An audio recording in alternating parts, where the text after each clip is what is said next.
Hi, I'm Tim George, and this is my usability report for Antioch Community Church. Don Norman said that user-centered design means working with your users throughout the entire project. This usability report was an opportunity to get information straight from the users about how this website is serving the needs it's supposed to serve. Antioch Community Church is a local church committed to the following goals: love God, love each other, and change the world. How does a website help achieve these goals? Helps people to love God by removing barriers to attending church. Make sure that users can easily locate Sunday service times and location. Verify that users can easily find information about childcare during Sunday service. Love others. Help foster community relationships by helping users connect with life groups and promoting outreach into their local communities. And how can we change the world? Encourage members to serve others. The website should provide news about efforts to serve local neighborhoods, schools, and cities, and help users to sign up for international missions. We previously performed a heuristic evaluation with the following findings. We should revise form inputs to validate information as you type it. When a user advances to the next field, their input should already either be validated or shown that it's not valid, so the user can fix it in real time rather than having to submit the form and then go back and fix their errors. After a form is submitted, give the user specific feedback as to what the next steps should be. Now, some of the forms on the website already do this, but they do it in small letters, and it's not very easy to see. You have to kind of be looking for it if you want to see. Normally, it's just a small message that pops up and says thank you. They should get some actionable feedback of what to do next. For instance, after filling out the life group survey, it should say, "Thank you for submitting your information. We'll reach out to you as a next step." The final finding we found from the heuristic evaluation was that a lot of the copy on the website didn't reflect real-world language, mostly reflected church-specific slang. We should try to avoid that because the vast majority of people that run into our website are going to be our first-time users. We also performed a cognitive walkthrough report. We came up with 3 tasks. The first one wasn't entirely successful, but it's good enough. I would change the copy on this button to say service details or something similar. The next step was pretty tough. There's a parking map that's vitally important to parking as a church meets in a community center. That parking map was not reflected except in small copy that you could easily miss. I would suggest adding a button here because it's something that you really want the user to do if you want him to get to church on Sunday. And finally, it was to check if childcare was available, and this one was a flying success. The page that lands on is good.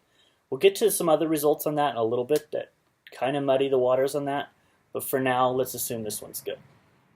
Now for the usability test. Usability testing is a way to see how easy something is by testing it with real users. Users are asked to complete tasks, typically while they're being observed by a researcher, to see where they encounter problems and where they experience confusion. We actually performed 2 of these tests: a remote survey test with 74 participants via usability testing website Loop 11, and a Speak Aloud test with 3 participants via usertesting.com. Now, the reason we did 2 of these is one was to get a high-level view, and then we wanted to go to user testing because that actually records the user's thought process and what they're clicking as it goes through. And that helps us get an idea of why the users are having problems, not just where they're having problems. Loop 11 gave us a good idea of what we needed to test.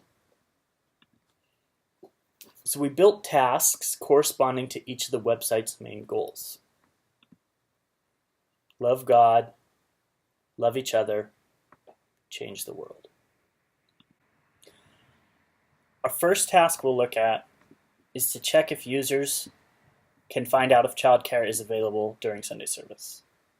Now, for the completion ratio of this task, 83% of our users ended on the correct page, and that's good.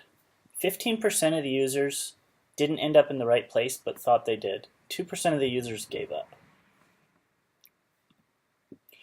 Now, to further clarify this a little bit, I asked users to specify how difficult was it to find out if childcare was available. 15% of users responded that it was difficult. Now, there's a good chance we can correlate that to people stopping at the front page where it talks about childcare but doesn't really say much. So I'm going to go ahead and test this one at user testing. Now, when I tested this task on user testing, all 3 of my live users found it really easy to find the children's ministry, and 3 out of 3 testers, when asked to respond if they would feel safe leaving their children with Antioch Kids, strongly agreed.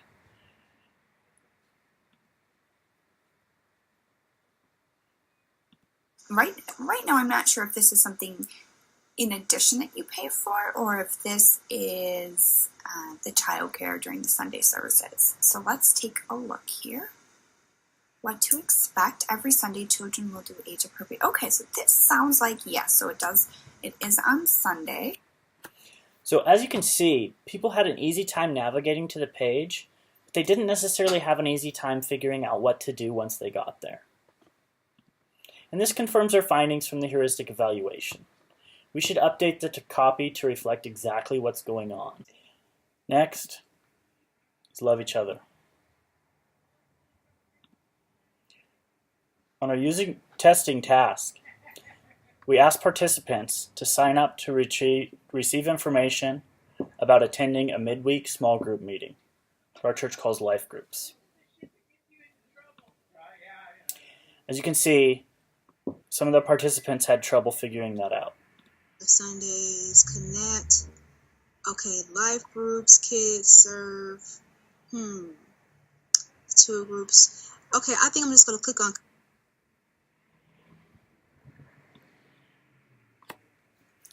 The participant went on to just click connect, which did end up landing on the life group page, but she was definitely not sure that's where she was going to end up. This confirms our analysis that we need to work on the copy. Let's find a way to communicate in the user's language. We also may need to reevaluate the main navigation names and groupings. We'll take a look at that later. Change the world.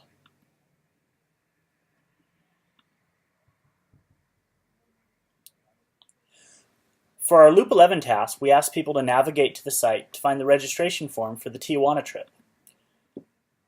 The completion rate for this task was alarming. More people didn't end up on the information page and thought they were there than were successful at completing this task. This was a big problem. Now, during the test, we made some small tweaks to see if it could affect the results, but the results still came back alarmingly negative. Furthermore, when we asked users if they felt confident whether they could register for the trip, 20% of them weren't sure.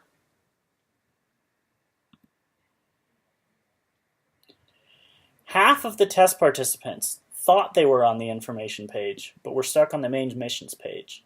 And 1 out of every 10 of the participants gave up on finding the missions page altogether. This again confirms our analysis that we need to work on copy. Let's find a way to communicate in the user's language. Let's update those navigation bars. Recommendations. First off, I think all sections should have a clear call to action button that matches the call to action buttons on the home page. One example is the parking map recommendation from the heuristic evaluation. Also, for the Tijuana missions trip, we should add a button here it tells people that they can find more information about the trip. Seems like a lot of users got stuck on this page. And finally, on the main page, I think all these sections are important or else they wouldn't be on the main page. Therefore, we should have buttons as a call to action instead of just a hyperlink. On the Kids Ministry page, clearly state what Antioch Kids is and where it happens. Currently, the copy says, a dynamic and fun environment where children can encounter God. Simple change like, a dynamic and fun environment where children can encounter God while you attend Sunday services would explain to users when this was going on and what it was. We also recommend that you take a spin through all the copy on the website and replace church-specific lingo. Testers found the following terms confusing: life groups, connect, serve, missions. Serve could be volunteer. Life groups could be small groups. Connect could say something like get connected. And finally, on our main navigation, we suggest the following updates for the menu groupings to make them a little bit more intuitive. As they're existing, our About section says who we are, Sundays, staff, and contact. I feel like the contact could go in resources. The new groupings we suggest in About have who we are, Sundays, kids ministry, and staff. Now the reason behind this is Sunday services, who we are, and kids ministry are all related. They're all for first-time attendees. Staff page as well. Most of the people who care about the staff will be people who aren't already connected with the church. Now the Connect tab, as I suggested earlier, we could change it to Get Connected or some copy that would really communicate a little bit more about what's going on. Right now I'm focusing on the contents. I put life groups, missions, volunteer. Now that I replaced serve because, again, I saw users getting kind of hung up on what does serve mean. Discipleship School, and of course Unbound Orange County. And finally, you can see in the last section here under resources that I've grouped contact with resources. I think if you follow these three recommendations in the order that they're presented, you'll find that your website will be vastly more effective at reaching first-time users than it is right now. Thank you so much for your time, and I appreciate being able to help out. Have a wonderful afternoon.